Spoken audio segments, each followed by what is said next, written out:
Incroyable mais vrai, un phénomène naturel a réveillé tôt ce matin les populations de Sébenikoro en commune 4 du district de Bamako. On a découvert sur une colline des racines de deux arbres qui forment la carte de l'Afrique et le nom du prophète Mahomet, paix et salut sur lui. La nouvelle a vite fait le tour du quartier et drainé une foule nombreuse sur les lieux. Nos reporters Brahima Koulibaly et Brahima Traoré sont allés voir. Du beau monde sur cette colline, ça ne se voit pas tous les jours. C'est un public curieux qui vient de découvrir un phénomène naturel produit par deux arbres. Les racines du premier arbre ont formé la carte de l'Afrique. Celles du second semblent plus impressionnantes. Elles ont dessiné sur leur parcours des signes qui seraient identiques au nom du prophète Mohammed. Paix et salut sur lui. Les racines que vous voyez donc sur les montagnes montrent bel et bien donc le nom du prophète Mohammed, paix et salut sur lui.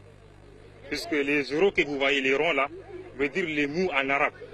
Et après, vous voyez cette flèche là qui monte, qui descend un peu, et en façon zigzag, ça c'est les ha en arabe. Après les ha maintenant, on a une autre encore, donc les zéros encore au milieu, troisième rond, qui est les ma en arabe. Et après les ma encore, on a les deux flèches là, en bas, en dernière position. Ça c'est les dou en arabe. Donc mou, ha, ma, dou.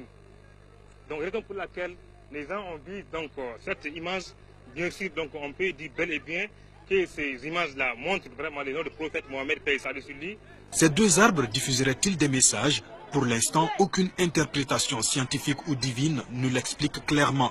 L'imam et le chef de quartier de Sébenikoro, en commune 4 du district de Bamako, se disent également impressionnés par ce qu'ils viennent de voir.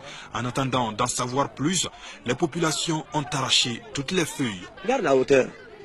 Combien d'enfants sont tombés ce matin devant vous-même? Alors ça représente un danger aussi.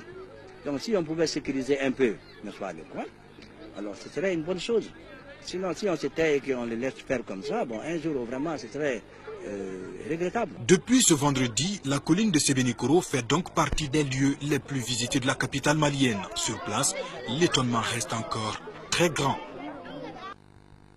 Espérons tout simplement que cette découverte portera bonheur à notre pays, surtout en cette période de crise. Mesdames et messieurs, voilà qui met fin définitivement à ce journal.